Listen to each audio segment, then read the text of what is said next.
I grew up in the age of information. We're now currently in the middle of the age of social, as you know. Fundamentally, it's changed. But where it's headed is the world of context, or interest, where people are going to cluster in small villages, small tribes, and understand that they can have deep, intimate communication and communities there. And I think we're longing for it. I think we're yearning for those experiences. So wouldn't it be cool to put your brand in the middle of those, or even deliver one of those experiences? The sixth largest contributor to stress today is media overload. We know that there's a challenge in terms of attention. But if you do get it right, mind share equals market share, and that's where consumers are going to pass your brand on. There's an amazing quote from an amazing lady which I love. It's Katharine Hepburn, and this is it. If you obey all the rules, you miss all the fun. I think what we need to do is get into a fast experimentation mode.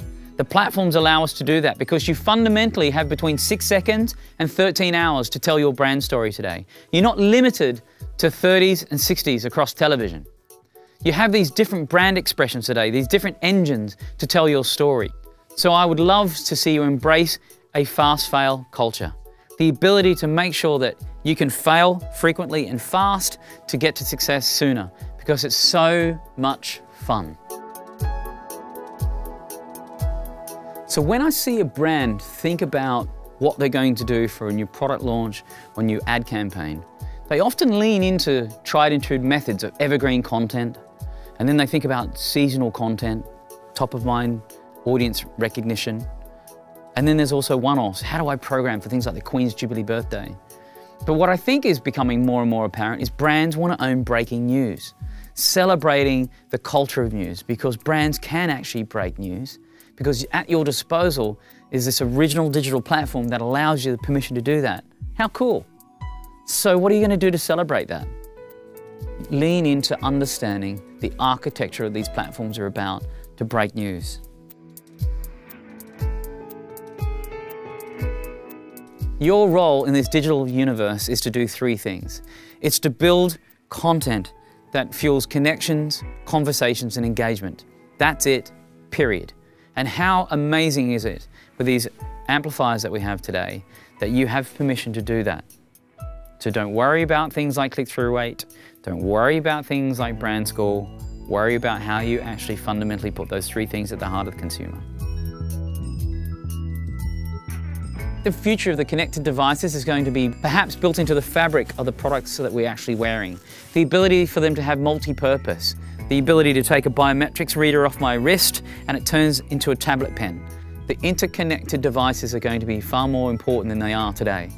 We all understand that the quantified self is the ability for me to track my own data, and if I want to brag about it, I can in all the social channels that you experience. But that becomes really boring. Where it becomes really effective is that can I actually monitor things about me for a better purpose for tomorrow? Like my yoga instructor would know what my dietary habits are and what my fitness levels are. And so does my personal trainer. So how do I collect data on myself for other benefits? I think that's where the future of the connected devices is headed, and I can't wait to see where that space goes. And part of how that's going to happen is curation. The art of curation is alive and well, and these curated experiences allow people to feel like they're part of something that's really worth discovering, because it strips out all of the rubbish that you don't think is important and only delivers the most valuable piece of information by the most valuable people. And I think that's absolutely remarkable. With almost 8 billion people on the planet and 50% of those are under the age of 30, they've never known life without the internet. Of those, there are 6 billion mobiles and about 1 billion of them are smartphones. But with all this connectedness, what's missing is the human experience. And without that, we'll never be a connection generation, which is exactly what I think needs to happen. Because with all this digital and all these devices, I've never felt so alone. So how can you help me understand fundamentally how we change that and become the connection generation?